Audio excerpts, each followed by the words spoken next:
nama Tuhan. Shalom brother and sisters, Bapak Ibu sekalian. Sekali lagi saya mau dengar shalom brother and sisters dan Bapak Ibu sekalian. Amin. Kita semua diberkati hari ini. Amin. Kita datang di depan hadirat Tuhan hari ini karena kita tahu semua berkat kemurahan Tuhan. Yes. Haleluya. Terima kasih Tuhan. Kita mau tundukkan kepala kita di hadapan Tuhan. Terima kasih Tuhan. Haleluya.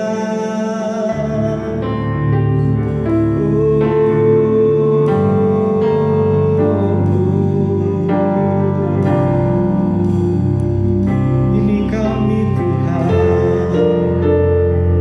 Kami datang di hadapan hadirat-Mu Tuhan. Kami mau sembah Engkau, Raja di atas segala raja.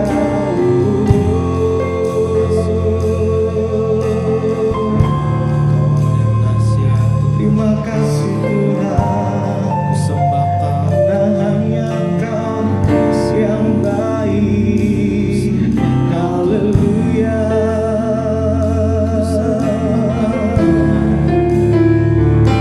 Terima kasih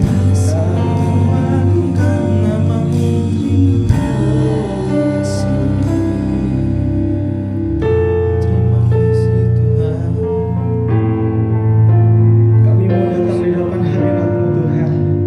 Layakkan kami untuk ada di hadapan hadirat-Mu pada saat pagi hari ini Tuhan.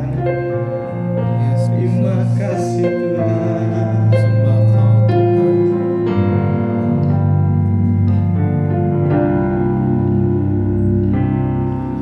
Kau hiasi kehidupanku dengan kemurahan-Mu. Kau rancangkan masa depanku penuh dengan harapan. Aku ada saat ini, semuanya karena kasih-Mu. Aku hidup hari ini, semua berkat kemurahan-Mu. Terima kasih Yesus, Engkau sangat baik, teramat baik bagiku. Sejak kita semua bangkit berdiri, kita mengatakan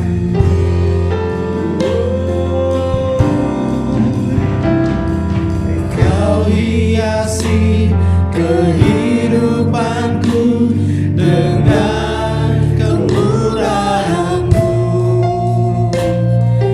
Kau rancangkan masa depanku penuh dengan harapan. Aku ada saat ini, semuanya karena kasih-Mu. Aku hidup hari ini, semua berkat kemurahan-Mu. Terima kasih Yesus, Engkau sangat baik, teramat baik. Aku ada saat ini, semuanya karena kasih-Mu. Aku hidup hari ini, semua berkat kemurahan-Mu. Terima kasih Yesus, Engkau sangat baik, teramat baik bagiku. Engkau teramat baik Tuhan.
tak tahan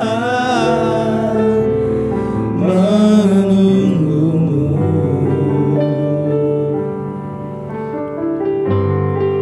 Dengan segenap hati Daripada gersang menanti datangnya hujan,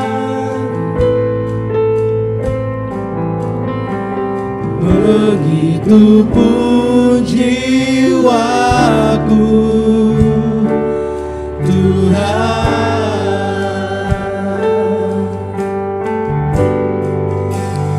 hanya Engkau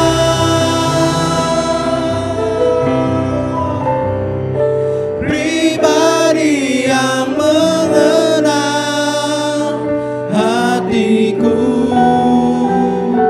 Tiada yang tersembunyi bagimu, seluruh isi hatiku kau tahu,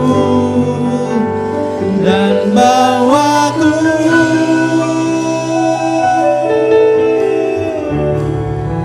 untuk lebih dekat lagi padamu, tinggal dalam indahnya dekapan kasih-Mu. sekali lagi teman-teman dengan sungguh-sungguh. Sebiru sayang haus, rindu aliran sungaimu,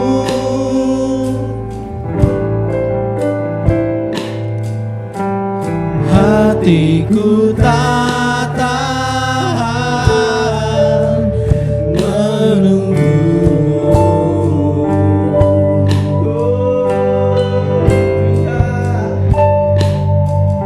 Badai padang gersang menanti datangnya hujan,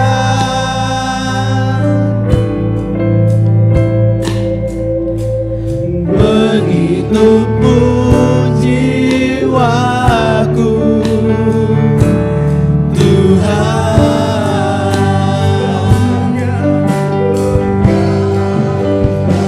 hanya Engkau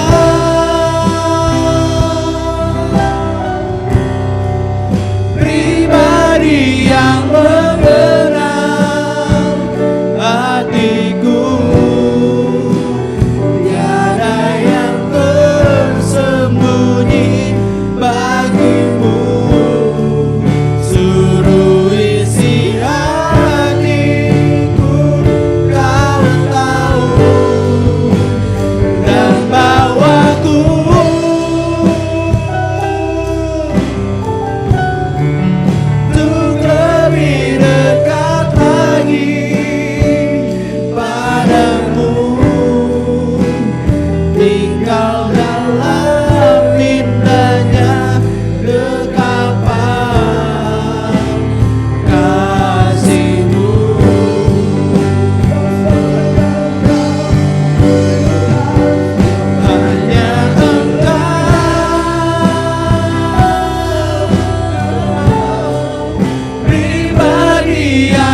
bersama. Yesus.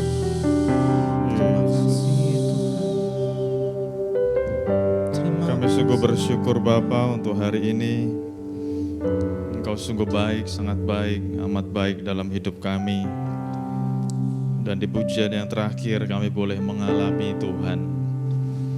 Bukan hanya menyanyikan, tetapi aku berdoa kami semua boleh mengalami kalau kami tinggal dalam dekapan Bapa kami yang baik, Bapa yang selalu ada buat kami, Bapa yang gak pernah meninggalkan kami. Engkau sungguh baik, sangat baik, amat baik buat kami Tuhan. Dan kami bersyukur kami boleh jadi anak-anak-Nya Tuhan. Engkau panggil kami sebagai anak-Mu, dan kami boleh dapat privilege memanggil Tuhan sebagai Bapa kami. Terima kasih Bapa, terima kasih Tuhan buat setiap anak-anak-Mu yang sudah hadir. Kami sangat yakin dan percaya kehadiran kami gak sia-sia. Engkau menjamah kami, Engkau sendiri yang sudah menguatkan kami.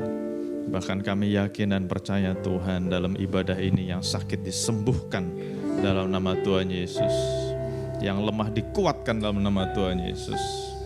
Yang susah dihiburkan dalam nama Tuhan Yesus.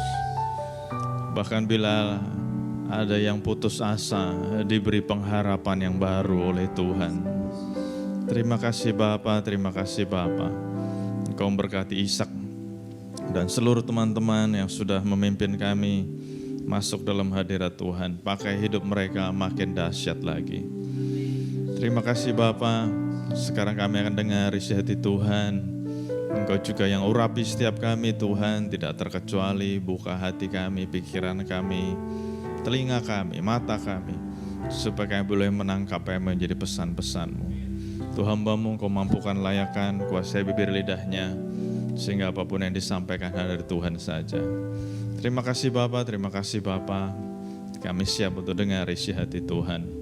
Di dalam nama Tuhan Yesus Tuhan dan Juru Selamat kami hidup. Kita yang siap mendengar isi hati Tuhan, sama-sama katakan amin, amin. Beri tepuk tangan buat Tuhan Yesus. Silakan duduk saudara, shalom. Semua baik, semua sehat. Yes, senang banget lihat saudara lagi. Ada beberapa yang baru. Dan saya mau menyambut saudara, selamat datang. Welcome di Hope Church. Saya mau kita melihat cerita Abraham dan Lot. Pasti saudara sudah tidak asing dengan cerita Abraham dan Lot. Kita lihat di multimedia aja, saya sudah siapin semua di situ ayatnya. Kejadian 12 ayat 1 dan sampai 3 itu adalah cerita Abraham dipanggil Tuhan. Di Ur Kasdim, Mesopotamia, Abraham, saya mau kasih backgroundnya dulu. Abraham bukan orang susah, Abraham bukan dari keluarga yang pas-pasan, tapi Abraham dari keluarga yang cukup berada. Jadi mereka dalam keadaan yang baik, di kota yang baik, Ur Kasdim Mesopotamia.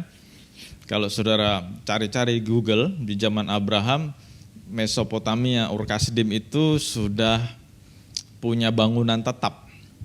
Jadi tidak tinggal di kemah, tapi sudah ada bangunan yang tetap. Itu membuktikan mereka sudah civilized. Nah, Kejadian 12 saya akan bacakan. Berfirmanlah Tuhan kepada Abram, pergilah dari negerimu dan dari sanak saudaramu dan dari rumah bapamu ke negeri yang akan kutunjukkan kepadamu. Ayat 2, aku akan membuat engkau menjadi bangsa yang besar dan memberkati engkau serta membuat namamu masyhur dan engkau akan menjadi berkat. Ayat 3, aku akan memberkati orang-orang yang memberkati engkau dan mengutuk orang-orang yang mengutuk engkau, dan olehmu semua kaum di muka bumi akan mendapat berkat. Kita lihat kata-katanya di situ ya. Waktu Tuhan memanggil Abram, yang akhirnya kita kenal dengan nama Abraham, Tuhan menggunakan kata-kata akan. Akan. I will. Berarti sudah belum? Belum. Tuhan memberi janji. Tuhan memberi sebuah janji ya. Tuhan memberi sebuah janji, aku akan memberkati engkau. Aku akan membuat engkau menjadi bangsa yang besar. Aku akan memberkati engkau, namamu masyhur. Dan engkau akan jadi berkat. Ayat 3 digunakan lagi kata-kata akan, will, future. Akan memberkati engkau, mengutuk orang yang mengutuk engkau, dan olehmu semua kaum di bumi akan mendapat berkat. Jadi ini semua ngomong akan. Tuhan memanggil Abraham dengan janji-janji berkat. Saya harap saudara nangkep itu dulu. Nah, ayat yang keempat, waktu Abraham taat, waktu Abraham, yes Tuhan aku mau nurut, let's do it. Ayat 4, pergilah Abraham seperti yang difirmankan Tuhan kepadanya, dan Lot pun ikut bersama-sama dengan dia. Abraham berumur 75 tahun ketika ia berangkat dari Haran. Lot itu keponakannya.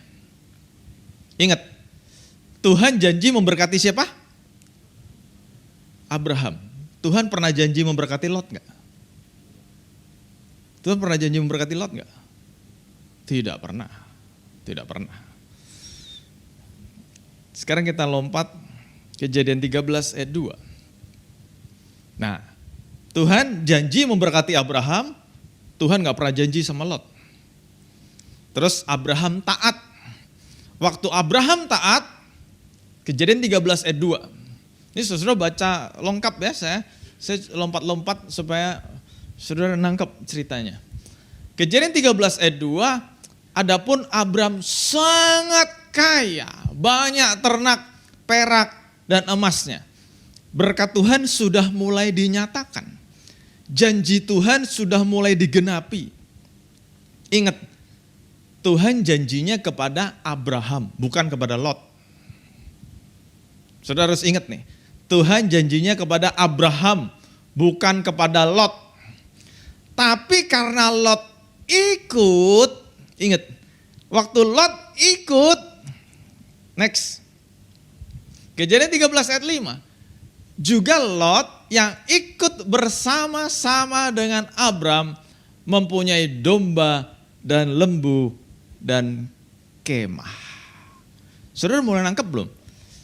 Apa sih isi khotbah hari ini? Saudara mulai nangkep belum? Tuhan janjinya kepada siapa? Abraham, bukan kepada Lot. Dan waktu Abraham taat, janji itu menjadi kenyataan. Janji itu menjadi realita. Tuhan memberkati Abraham. Abraham menjadi sangat kaya. Tapi karena Lot nebeng sama Abraham, Lot kebagian berkat Tuhan. Di sini tadi saya ngomong ya, saya harap saudara mulai nangkep. Kalau Tuhan tidak pernah janji apa-apa sama saudara, pastikan saudara nebeng sama orang yang Tuhan pernah janji. Saya nggak ngomong muluk-muluk, ini fakta firman Tuhan kok. Karena waktu Lot nempel sama Abram, Lot bukan cuma kecipratan, kebagian. Kecipratan kan dikit kan, ini kebagian. Waktu Lot nempel sama Abraham, Lot ikut. Di situ dikatakan yang ikut bersama-sama dengan Abraham jadi punya domba, jadi punya lembu, jadi punya kemah. Itu Kejadian 13 ayat 5. Bahkan kalau saudara baca secara keseluruhan, sebuah negeri loh ya, bukan kota, bukan dusun, negeri, itu sampai tidak bisa menampung Abram dan Lot. Kenapa? Karena ada dua orang kaya. Nah, next, ini kan Kejadian 13 ayat 5. Kejadian 13 ayat 11, waduh, Lot gak ngerti loh rahasia ini. Kita yang udah baca firman ini ribuan tahun setelahnya, saya harap kita ngerti. Kejadian 13 ayat 11, Lot memilih baginya seluruh lembah Yordan, kita tahu ceritanya sekarang, Sodom dan Gomora. Lalu ia berangkat ke sebelah timur dan mereka berpisah. Lot memutuskan untuk berpisah dari Abraham. Nah, kita udah tahu ceritanya semua ya. Saya harap saudara familiar dengan cerita ini. Waktu Lot meninggalkan Abraham, apa yang terjadi dalam hidup Lot? Babak belur. Dia tinggal di Sodom dan Gomora, terus Sodom dan Gomora di bumi hanguskan oleh Tuhan. Terus dia lari ke pegunungan di gurun pasir sana, istrinya mati jadi tiang garam, terus anak-anaknya memiliki hubungan yang terlarang dengan Lot.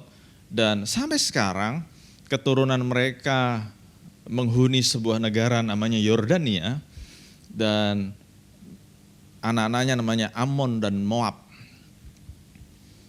Menjadi suku yang tidak baik. Hanya karena Lot. Suku-sukunya jadi kayak gitu. Tapi saya lihat, kenapa bisa jadi kayak gitu? Karena Lot meninggalkan Abraham. Ingat, saya ulang kata-kata tadi. Tuhan pernah janji memberkati Lot enggak? Oh, pernah. Waktu Lot nebeng sama Abraham, dia terima berkat Tuhan untuk Abraham. Dia terima juga. Kenapa? Karena dia di bawah naungan Abraham. Tapi waktu dia menjadi kaya, dia lupa loh bahwa selama ini dia jadi kaya karena Abraham. Terus dia meninggalkan Abraham, dan waktu dia meninggalkan Abraham, wah hidupnya jadi terjun bebas. Secara ekonomi hancur, secara keluarga hancur, terus dia bersetubuh dengan anak-anaknya sendiri. Wah hancur deh, hidupnya hancur. Nah itu sisi Lot. Saya harap sudah nangkep nih ya. Karena Lot meninggalkan Abraham. Sisi Abraham, kita lihat sisi Abraham. Kejadian 13 ayat 14 dan 17. Setelah Lot berpisah daripada Abram, berfirmanlah Tuhan kepada Abram, pandanglah sekelilingmu dan lihatlah dari tempat engkau berdiri itu ke timur dan barat, utara dan selatan. Sebab seluruh negeri yang kau lihat itu akan kuberikan kepadamu dan kepada keturunanmu untuk selama-lamanya. Ayat 16, dan aku akan menjadikan keturunanmu seperti debu tanah banyaknya. Sehingga jika seandainya ada yang dapat menghitung debu tanah, keturunanmu pun akan dapat dihitung juga. Kejadian 13 ayat 17, bersiaplah, jalanilah negeri itu menurut panjang dan lebarnya, sebab kepadamulah akan kuberikan negeri itu. Saya ulang ya, supaya nangkep nih benar-benar. Tuhan janji kepada Abraham, Lot nebeng. Tuhan memberkati Abraham, Lot dapat benefitnya. Waktu Abraham ditinggalkan oleh Lot, waktu Lot meninggalkan Abraham, hidup Lot tiarap langsung. Tetapi lihat, waktu Lot meninggalkan Abraham, tadi kan Tuhan janji sama Abraham. Terus Tuhan memberkati Abraham. Tapi lihat, berkat Tuhan kepada Abraham setelah ditinggalkan oleh Lot, lebih besar atau lebih kecil? Lebih besar. Tadi ayat 15 kita lihat lagi secara cepat. Seluruh negeri yang kau lihat akan kuberikan. Ayat 16, keturunanmu seperti debu tanah. Terus ayat 17, bersiaplah, jalanilah, bersiaplah, terimalah berkat itu. Kejadian 15 ayat 5, sama. Tuhan membawa Abram keluar serta berfirman, coba lihat ke langit, hitunglah bintang-bintang jika engkau dapat menghitungnya. Maka firmannya kepadanya, demikianlah banyaknya nanti keturunanmu. Saya berhenti di sini dulu, saya mau ajak saudara mikir, benar-benar mikir. Saudara bayangin aja, saya Abraham. Waktu Abraham dipanggil oleh Tuhan, Abraham taat dan Lot ikut. Nih ya, bayangin sebelah kanan saya ada Lot. Lot ikut. Tuhan memberkati Abraham. Si Lot ikut dapat berkat. Tapi waktu Lot memutuskan untuk pergi, secara emosi, secara feeling, Abraham sedih gak? Sedih gak? Sedih dong, ini ponakannya loh. Dari kecil hidup sama dia. Wah, terus Lot memutuskan untuk pergi. Nggak usah bahas cerita Lot, kita udah ngomong tadi. Di tengah-tengah kesedihannya itu, Lot meninggalkan Abraham. Apa yang dilakukan Tuhan? Tuhan memberkati Abraham lebih lagi, lebih lagi, lebih lagi. Sebetulnya firman Tuhan ini ngomong apa sih? Who is your friend? Karena ternyata waktu Tuhan berjanji memberkati Abraham, Tuhan memberkati enggak? Memberkati. Tapi karena ada penumpang yang salah, ingat saya katakan ya, ada penumpang yang salah, seakan-akan Tuhan menahan berkatnya. Kenapa? Karena kalau aku memberkati Abraham, penumpang yang salah ini ikut kebagian berkat. Boleh nggak saya ngomong begitu? Tetapi waktu penumpang yang salah ini minggat, waktu penumpang yang salah ini pergi, wah Tuhan nggak nahan-nahan berkatnya lagi. Kasih bus. Nangkap saudara? Sekarang kita ngaca. Who is my friend? Jangan sampai kita seperti Abraham, Tuhan sudah berjanji nih, memberkati berlimpah, limpah. Tapi karena kita punya penumpang yang salah, Tuhan tahan berkatnya. So, be very careful with your friend. Yang nangkap boleh ngomong yes. Bahaya loh. Ada sebuah tagline, show me your friend and I will tell you your future. Ini tagline dan saya setuju. Dengan orang model apa kita bergaul, itu akan mencerminkan jenis masa depan apa yang kita miliki. Makanya hati-hati lo bergaul. Hati-hati bener.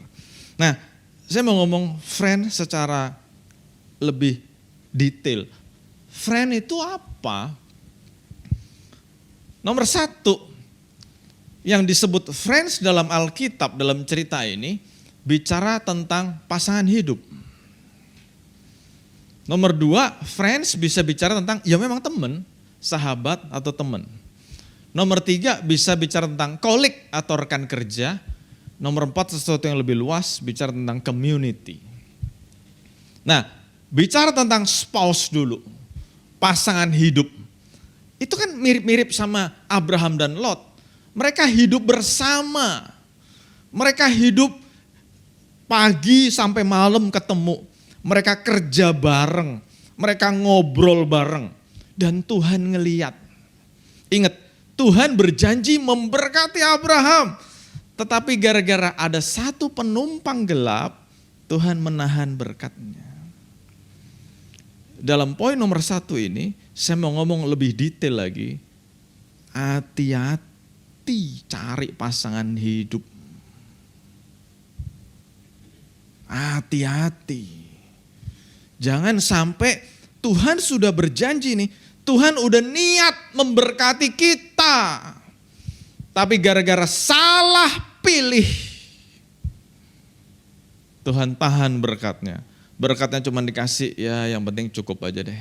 Ceret. Alkitab sudah mencatat cerita ini, dan saya melihat dengan mata di kepala saya ini secara langsung. Ada orang waktu single punya wah potensi yang besar, masa depannya cerah. Saya lihat, nggak usah sebut nama. Kalau saya sebut juga saudara nggak tahu. Tetapi unfortunately sangat disayangkan. Karena menikah dengan orang yang salah. Hidupnya bukan kayak roket yang terbang, bukan. Tapi ibarat kayak kebo diikat, udah nggak bisa bergerak. Kenapa? Karena pasangan hidupnya tidak berfungsi dengan baik. Jadi aku harus fill in, aku harus menggunakan semua potensiku, bukan untuk mengejar cita-cita, bukan untuk meraih janji-janji Tuhan, tetapi untuk ngurusin pasanganku yang tidak berfungsi ini. Saya melihat dengan mata saya sendiri. Di akhir tahun ini ada yang mau menikah. Belum terlambat saya ngomong. Saya ngeliat sendiri loh, saya gak sebut nama. Ada beberapa pasang seperti itu. Saya ngeliat waktu single, wah hebat nih orang. Hebat. Tetapi sangat disayangkan, menikah dengan orang yang salah. Ya, semua potensinya bukannya meledak, tapi kayak bunga belum berkembang udah layu. Kenapa? Kemampuannya, waktunya dibonsai ngurusin pasangannya. Yang sorry to say, gak bisa apa-apa. Aduh, sayang banget. Makanya hati-hati. Yang kedua bicara tentang teman pergaulan. Sama loh. Teman pergaulan bisa mempengaruhi berkat yang Tuhan sudah sediakan buat kita. Nanti kita akan lihat ayat-ayatnya. Makanya be very careful dengan siapa kita bergaul. Nomor 3, lebih serius, rekan kerja. Rekan kerja model apa? Kalau rekan kerjanya cuma ngisep kita doang kayak benalu, capek kita. Tapi kalau kita punya rekan kerja yang tektokannya enak, tek. Wah, kita punya karir yang cemerlang. Yang ngalamin katakan yes. Ya kan? Tapi kalau punya rekan kerja yang aduh, ngisep doang kayak benalu, kayak parasit, capek. Dan yang keempat, scope yang lebih besar bicara tentang community. Di mana kita ada, di mana kita main, di mana kita bisa bergerak, di mana kita bisa ngobrol bareng, melayani bareng, itu mempengaruhi kita. Mempengaruhi bidang apa sih? Saya menemukan setidaknya ada 3 hal, 4 jenis tadi mempengaruhi kita. Nomor 1, habit atau kebiasaan. Kalau kita punya pasangan hidup yang sukanya terlambat, kitanya yang tadi on time, jadi ikut-ikut terlambat. Simple, contohnya simple, ngomong terlambat aja. Kita tadinya on time. Tapi gara-gara ada satu yang terlambat, yang slow banget. Saya ngomong slow ini bukan cuma cewek ya, jadi yang cowok jangan bilang, tuh lu kan slow, enggak. Ada cowok juga yang slow. Slow bukan hanya secara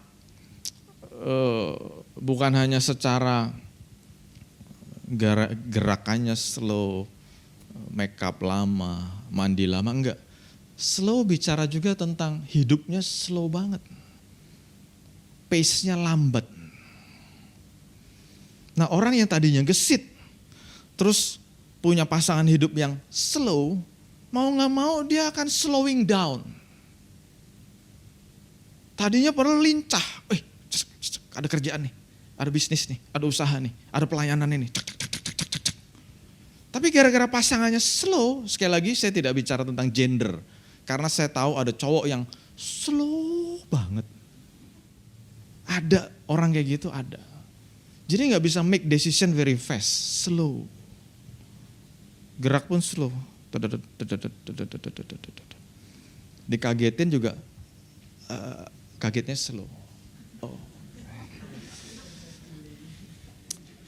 Saudara ketawa ya, tapi saudara percaya tidak percaya, kalau kita punya pasangan hidup kayak begitu, akan mempengaruhi. Padahal tadinya kita cepet, dadak. Bagus kalau yang slow ikut yang cepet. Tapi ingat, di dunia kita belajar namanya hukum gravitasi. Ya enggak? Hukum gravitasi yang di atas sama yang di bawah tarik-tarikan, menang mana? Menang mana? Bawah. Jadi jangan pernah berpikir, aku tahu kebenaran, aku akan ajak dia kepada kebenaran. Sorry ngomong ya, pret. Kenapa? Karena faktanya yang di bawah akan menarik yang di atas. Itu hukum gravitasi. Jadi kalau ada pasangan bilang, Pastor, saya jatuh cinta sama dia, saya akan membawa dia kepada Tuhan. Nggak mau ngomong apa-apa deh, takut salah ngomong. Karena faktanya hukum gravitasi itu menarik yang di atas.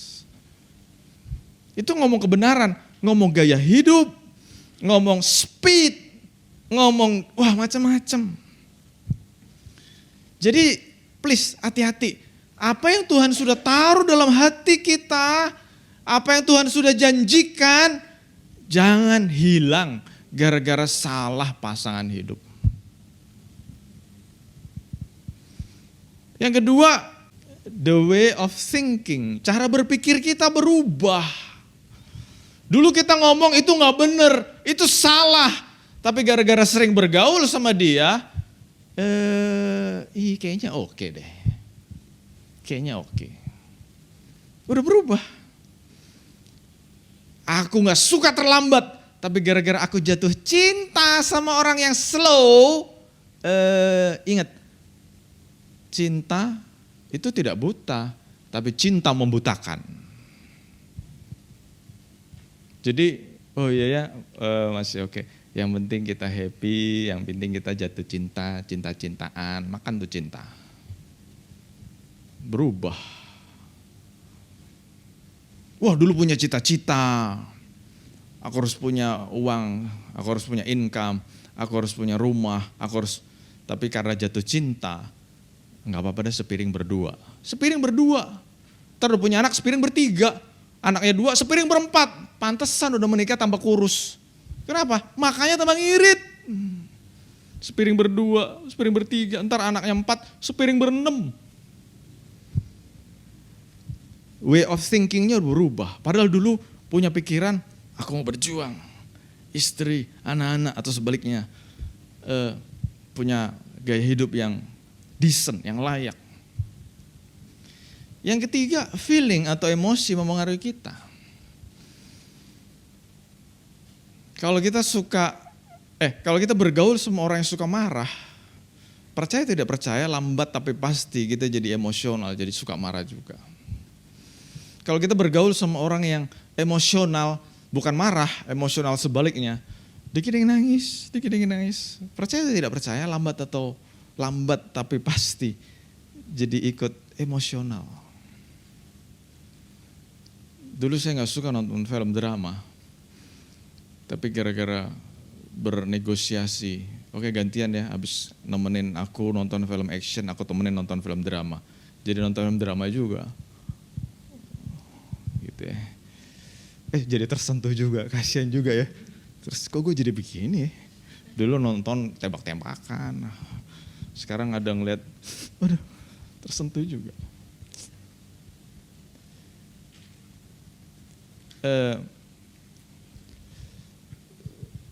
Di poin ini saya mau stop dulu. Saudara sering dengar namanya toxic relationship. Tapi kata-kata ini sudah menjadi terlalu general. Ada orang kerja terus gak suka lingkungan kerjanya ngomong toxic. Enggak. Saya mau ngomong toxic relationship yang bener-bener toxic. Dan saya punya teman seorang psikolog. Beberapa waktu lalu dia cerita karena dia perlu tempat untuk mencurahkan isi hatinya. Dia cerita sama saya, sama kami, karena kita ada beberapa. Dia lagi mengkonselingi satu orang perempuan yang pacarnya very toxic. Jadi waktu dia cerita, dia memang ahli psikolog, tapi dia perlu tempat untuk mencurahkan. Jadi kita teman-temannya dengerin dia, dan waktu dengerin saya sampai, sorry ya saya ngomongnya, bego amat ya orang ya. Jadi cowoknya ini sudah melakukan abuse, not physically. Jadi kalau ngomong abuse itu jangan berpikir digamparin, ditendang, enggak. Verbal abuse. Bego lu ya, lu tau gak, lu gak bisa apa-apa kalau gak ada gua. Wah digituin terus setiap hari ketemu, lagi pacaran loh, bukan menikah. Tapi cewek ini gak mau lepas dari cowok ini. Aneh. Nah kalau dia sudah memutuskan mau putus, cowok ini bisa pukul-pukul dirinya sendiri, dibalik. Kalau tadi kan ngomong, lu ya gak bisa hidup sama gue. Tapi waktu cewek ini punya sedikit keberanian untuk ngomong, udahlah kita gak bisa lanjut.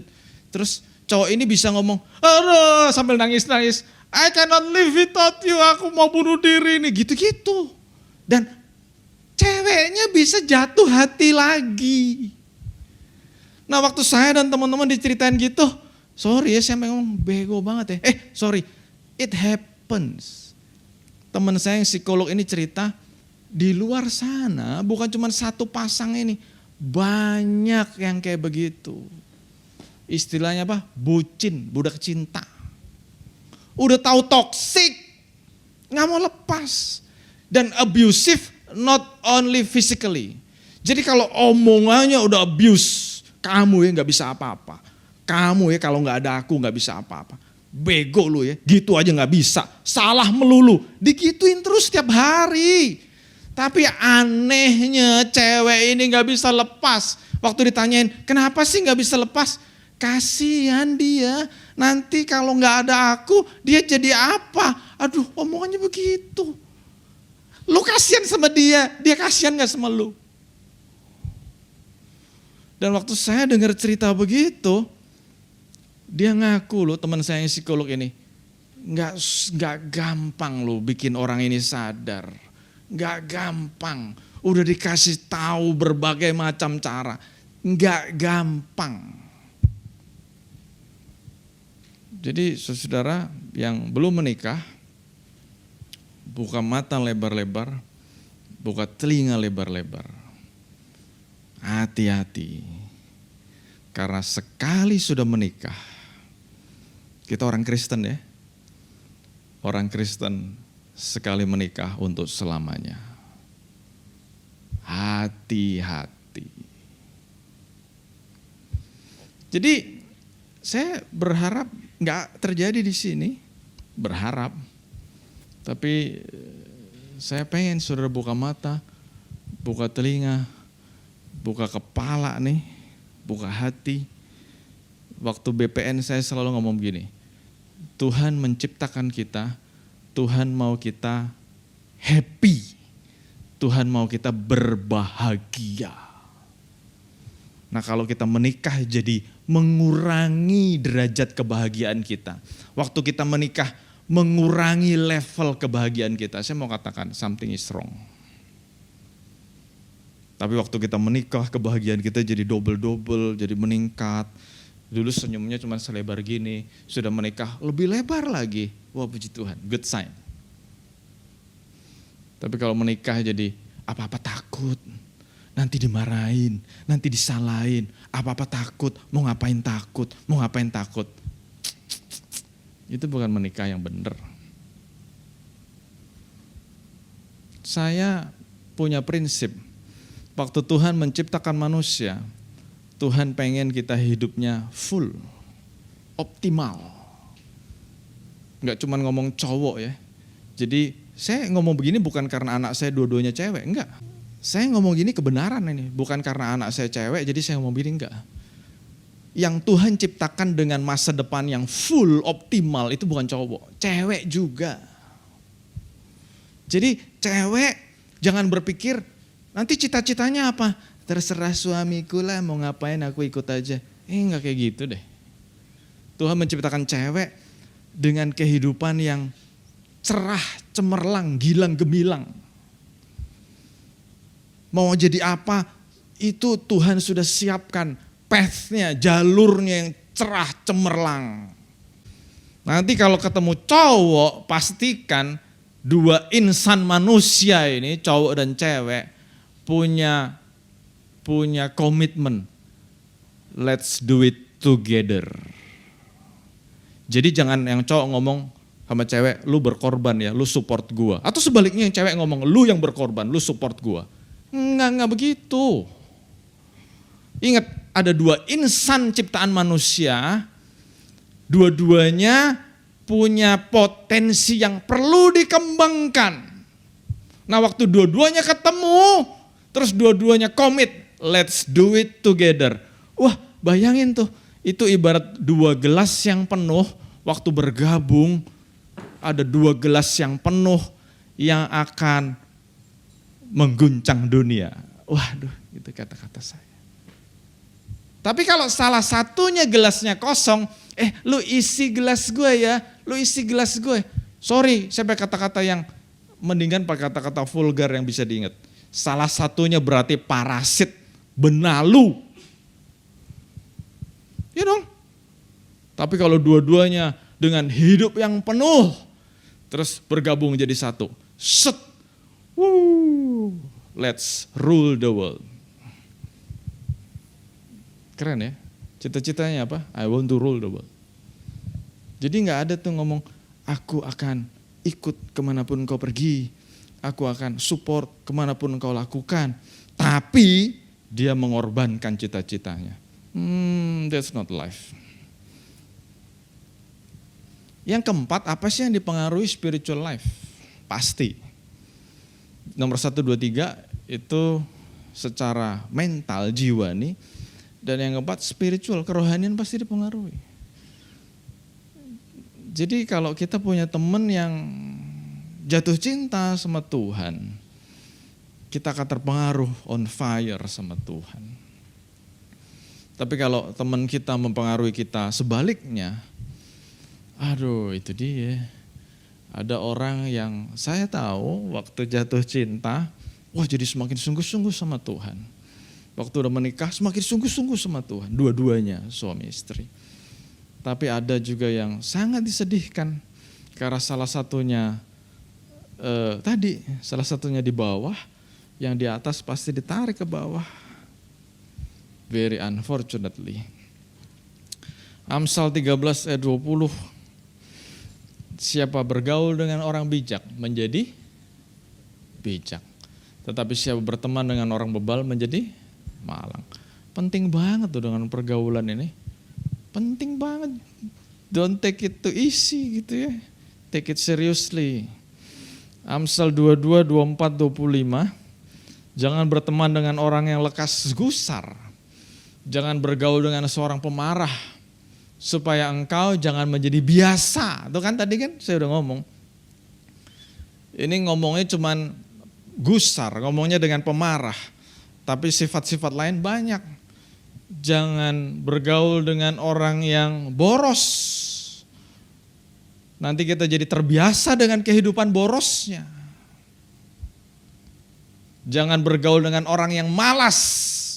Karena kita akan terbiasa dengan kemalasannya. Cincai lah, cincai. Cincai melulu lama-lama jadi capcai. Masa depannya udah gak jelas. Supaya engkau jangan menjadi biasa dengan tingkah lakunya dan apa? Dan memasang jerat bagi dirimu sendiri. Siapa yang paling dirugikan? Ya dia. Hati-hati makanya.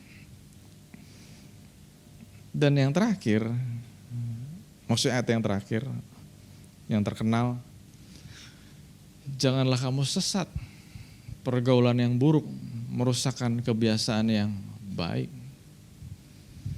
Ahli-ahli di dunia ini sudah sepakat dengan siapa kita bergaul, itu akan menentukan masa depan kita.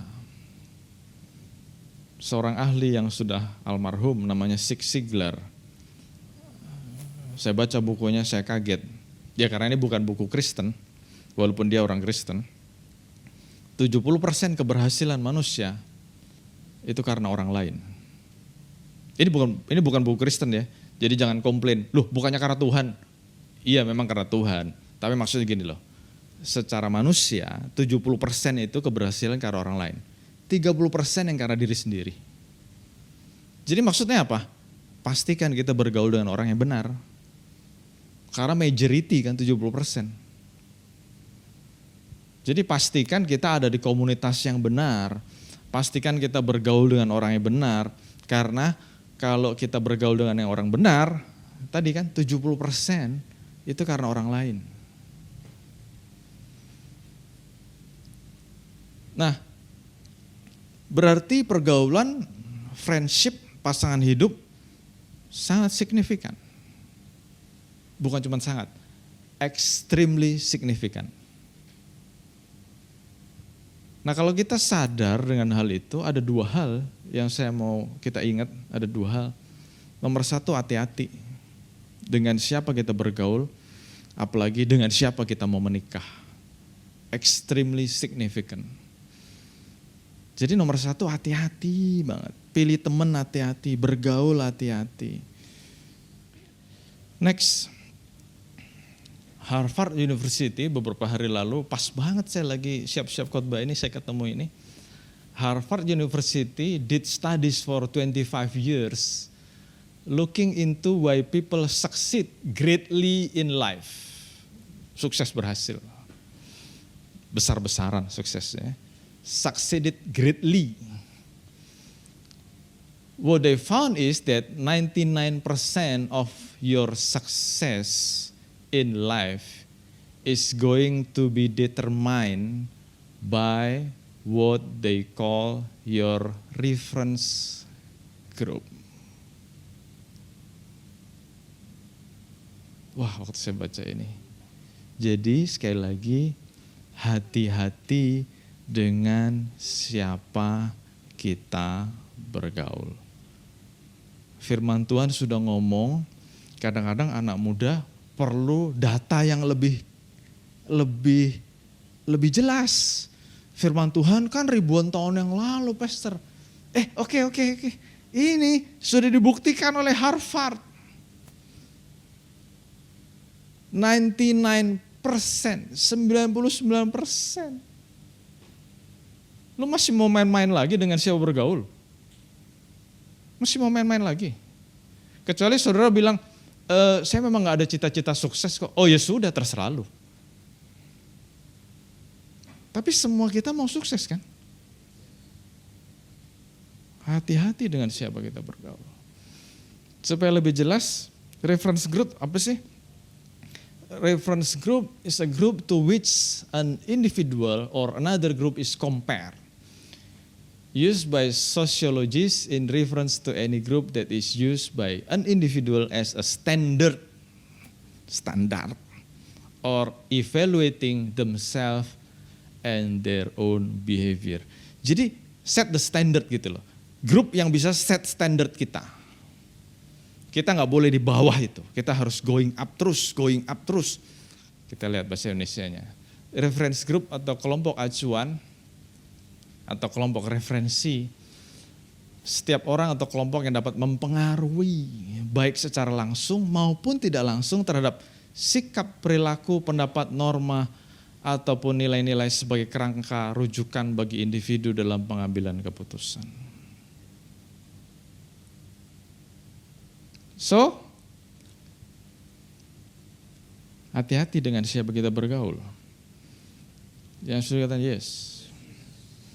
Kalau nomor satu tadi saya sharing hati-hati. Nomor dua, kalau kita tahu ini ada orang hebat, ada grup hebat yang selalu go to the next level. Wah, selalu haus untuk naik kelas terus. Wah, nggak puas dengan settle, nggak puas, maunya naik terus. Capek nggak? Capek.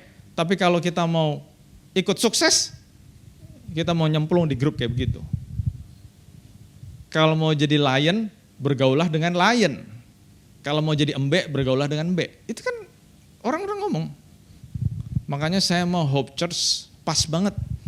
Tema kita bulan ini, bersiap menerima berkat Tuhan.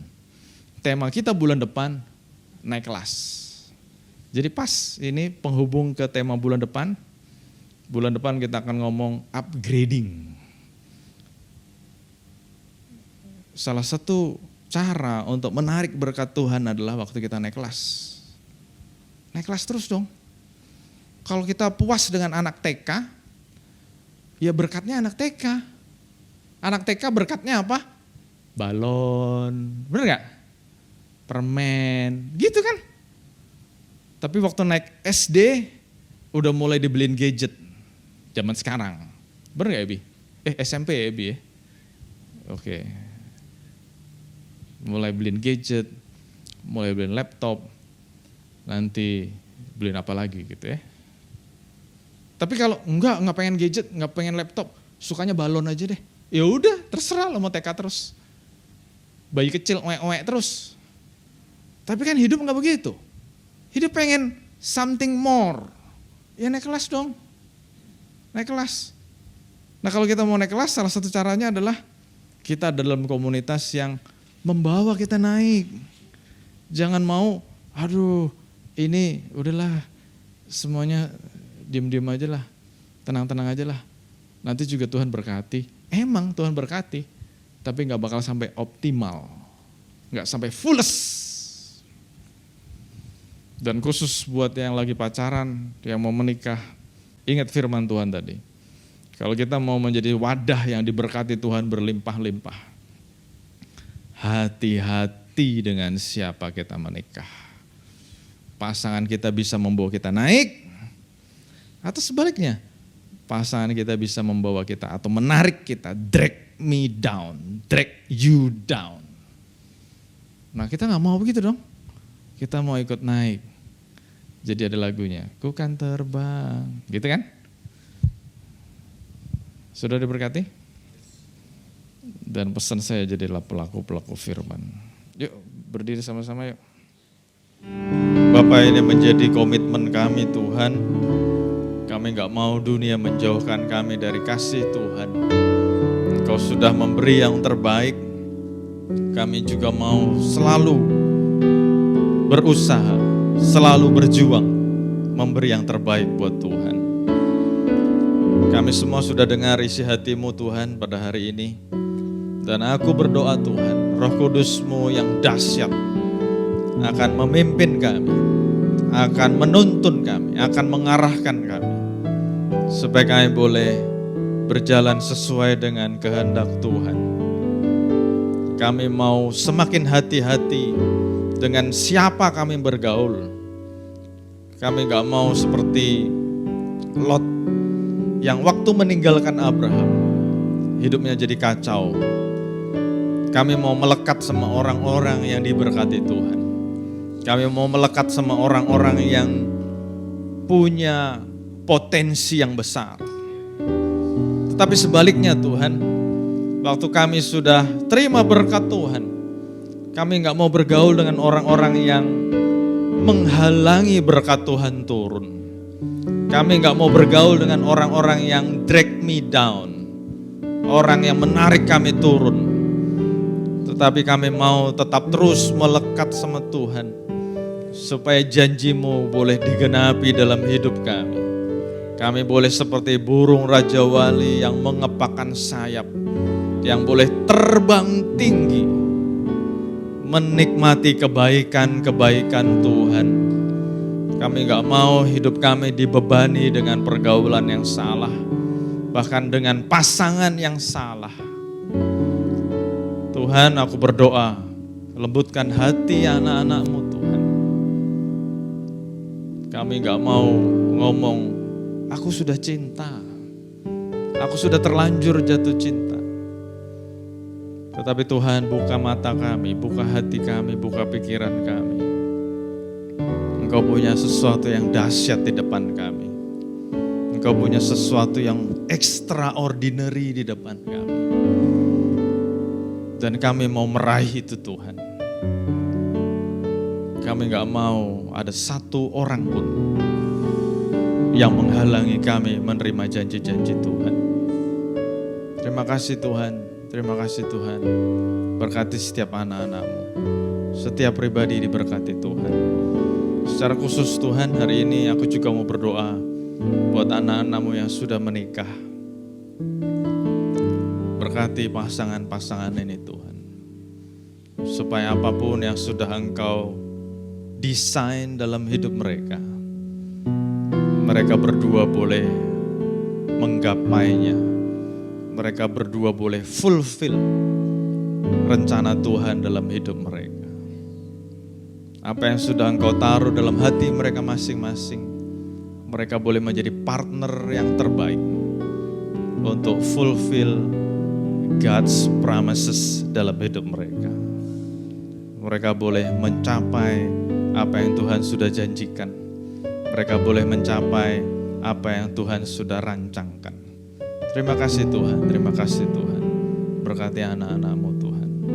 Berkati setiap pribadi, berkati setiap keluarga yang sudah punya anak, diberkati Tuhan anak-anak mereka. Terima kasih Bapa, terima kasih buat firman-Mu. Sekarang kami akan memberikan yang terbaik. Engkau juga yang memberkati tangan-tangan yang memberi, tangan-tangan yang mengelola persembahan ini Engkau juga berkati. Terima kasih Bapa, kami bersyukur. Di dalam nama Tuhan Yesus Tuhan dan Juru Selamat kami hidup. Terus kami mengucap syukur Tuhan untuk kebaikan-kebaikan-Mu. Engkau memberkati kami bukan hanya secara jasmani, tetapi secara rohani Engkau juga memberkati kami berlimpah-limpah. Keluar masuk kami diberkati Tuhan. Kami boleh punya makanan, minuman yang cukup, punya pakaian yang tersedia. Bahkan kami boleh beristirahat dalam sebuah rumah. Itu merupakan pemeliharaan Tuhan. Kami semua dalam keadaan yang baik dan sehat. Kami juga percaya itu kebaikan Tuhan. Terima kasih kami juga punya komunitas gereja yang sehat. Kami mengucap syukur Tuhan. Kami mau bertumbuh bersama, melayani Tuhan bersama di tempat ini. Kau berkati anak-anak yang sudah hadir. Setiap pribadi, setiap keluarga diberkati Tuhan. Untuk anak-anak yang sudah melayani, pakai hidup mereka makin dahsyat lagi Tuhan. Apapun yang sudah kami persembahkan buat Tuhan gak pernah sia-sia. Juga untuk tangan-tangan yang sudah memberi persembahan, Kau berkati berlipat kali ganda. Terima kasih Bapa, terima kasih Bapa. Sebelum kami pulang, biarlah Engkau yang terus melanjutkan perkara yang besar dalam hidup kami ini. Saudara-saudara yang dikasihi Tuhan, terimalah berkat yang berlimpah-limpah dari Allah Bapa, kasih sayang anugerah dari Tuhan kita Yesus Kristus, persekutuan yang manis dengan Roh Kudus yang akan terus memimpin, menguatkan, meneguhkan kita, ada selalu bersama kita mulai saat sekarang ini, bahkan sampai selama-lamanya. Dan kita yang diberkati Tuhan sama-sama katakan amin. Tuhan Yesus berkati. Ku bersyukur Bapa, ku bersyukur Tuhan buat kasih setia-Mu di dalam hidupku. Ku bersyukur, ku bersyukur, ku bersyukur, ku bersyukur